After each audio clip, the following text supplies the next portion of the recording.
Alright babe, grab your drink, get comfy, maybe dim the lights unless you scare easily, because today we are going to Iceland. And not the cozy northern lights and cute sweaters Iceland.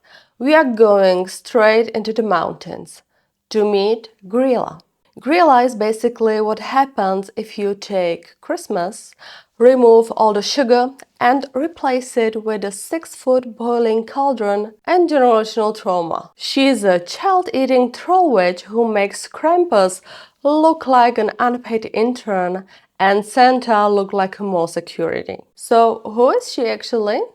Grýla is old, like older than your grandma's cast iron pan old. Her name shows up in medieval Icelandic texts, including the Prose Edda in 1200s, which is one of the main sources for Norse mythology. Back then, she is listed among troll women, but nobody even bothers to explain who or what she is. No gender, no Christmas, no cave full of kids, just Grýla, like everyone already knew. Later on, in some 17th century poetry, she gets described in even weirder ways. In one poem, she's literally called hermaphrodite, wandering between farms in the summer. So originally, she wasn't even locked to Christmas, and she wasn't necessarily a sweet little Mrs. Ogre Claus. She was just a monster, a shape that lived on the edge of people's imagination. But by the 1600s and 1700s, the vibes solidify. Now she's very clearly an old troll woman, a crone, a huge hideous creature who comes down out of the mountains when winter hits. Different poems and stories describe her with a ram's nose, goat horns, dirty teeth, a hairy chin, a mouth like a dog, and eyes that burn like embers. Her ears are so long they flop onto her shoulders, and she wears tattered animal skins with multiple tails dragging behind her. So imagine the worst NPC you have ever seen in a horror game. Then give her a sack and a cooking pot. And of course, she is hungry. Her specialty? Misbehaving children. According to Icelandic folklore, Grýla spends the whole year listening for gossip about naughty kids. She collects complaints, whispers, bad behavior. She is basically the original neighborhood Facebook group. Then, when deep winter comes and the Yule season starts, long nights, storms, everyone stuck inside, she finally makes her move. She comes down from her cave in the mountains, goes from farm to farm and knocks. And what does she ask for? Your worst child, please. Now in the stories, parents technically can send her away. She can be driven off, but in some versions, they don't. They look at their kids like, you know what? Bjorn really has been acting up this year, and hand them over.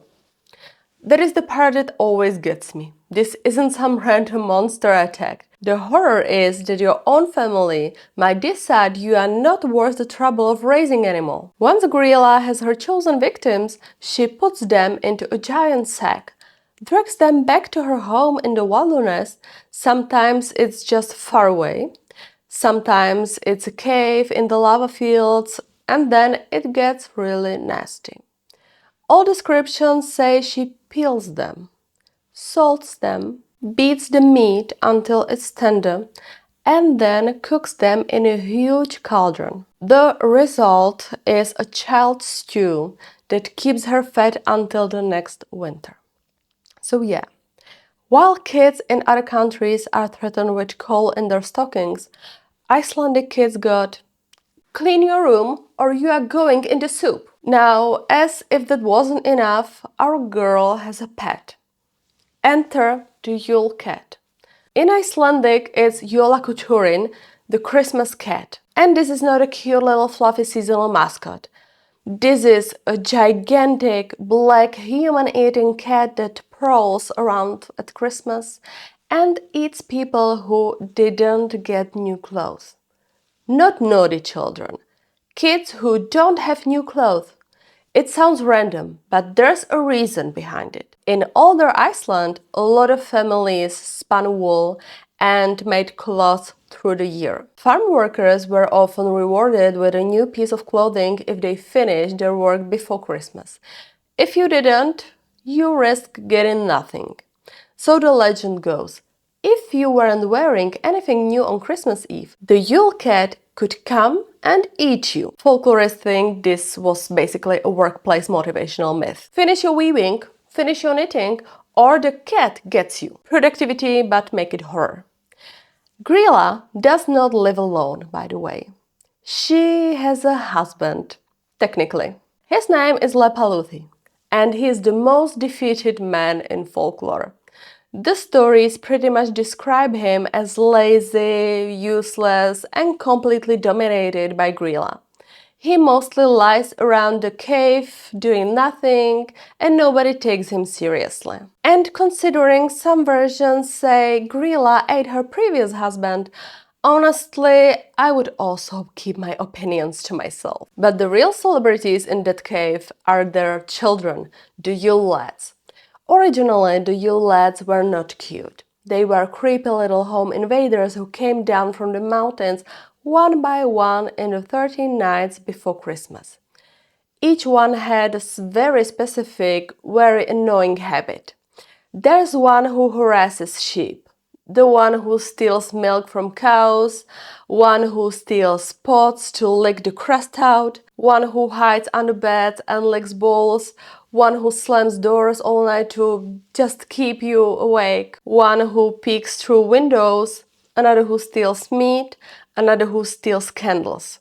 So if something weird happened around Christmas, food missing, noises at night, someone creeping by the window, you didn't need a rational explanation. You just blame a Yule Lad. Problem solved.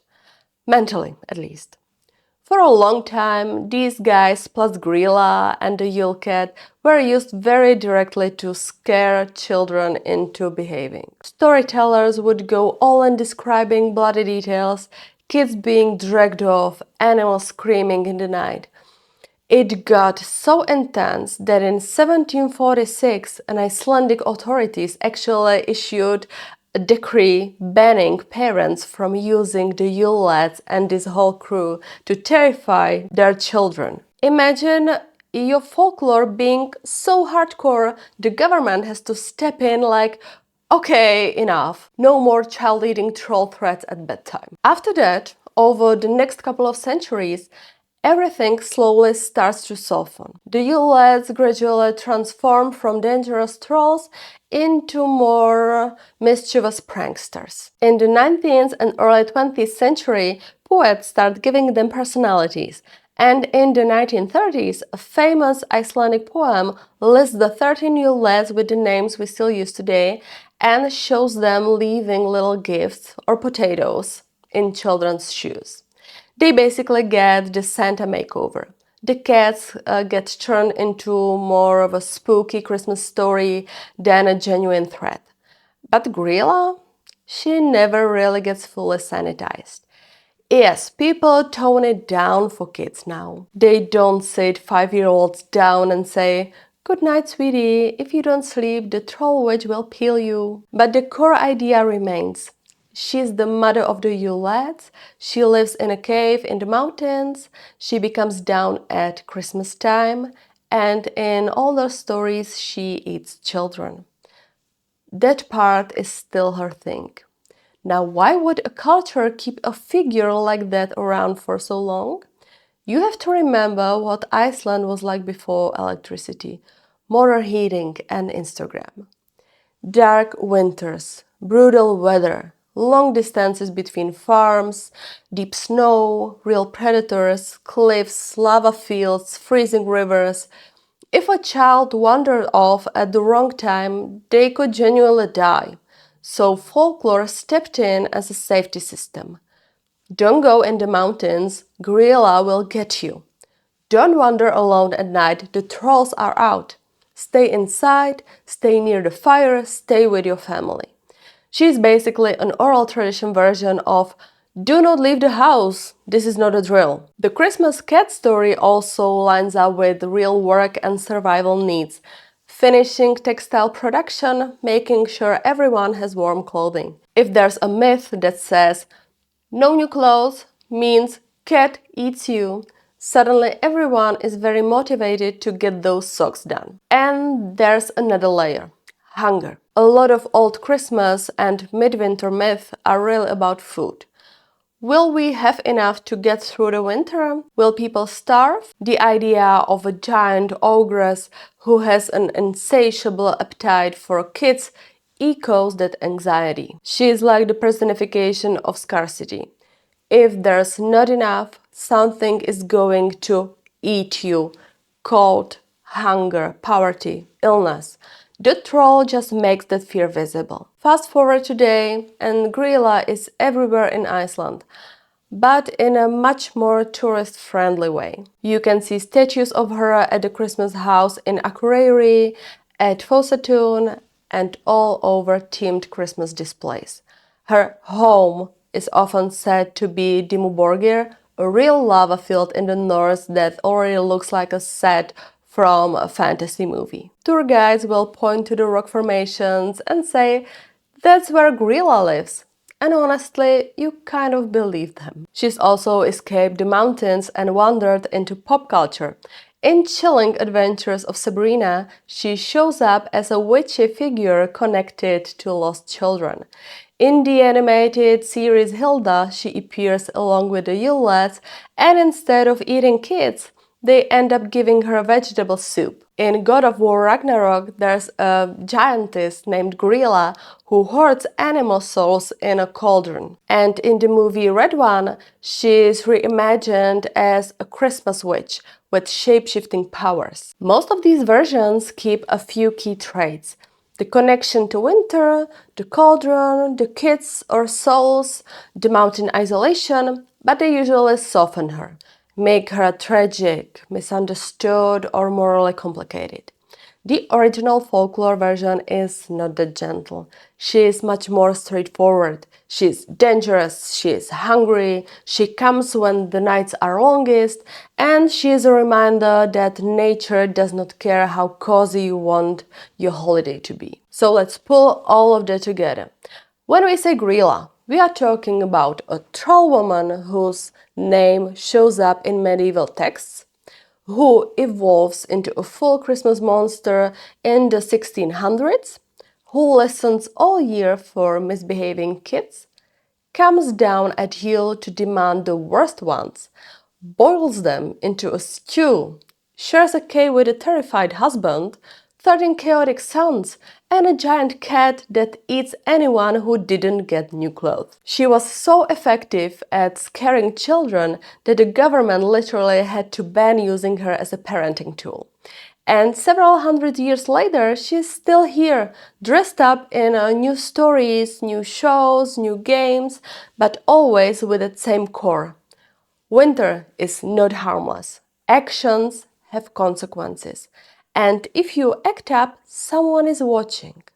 Santa brings rewards, Grýla brings the bill. So yeah, next time you see a cute Icelandic Christmas display with little Yule Lads and a fluffy cat and maybe a big troll statue in the corner, just remember, behind all the fairy lights is a centuries-old child eater with amber eyes, too many tails, a bottomless cauldron, and a very detailed mental list of who behaved this year.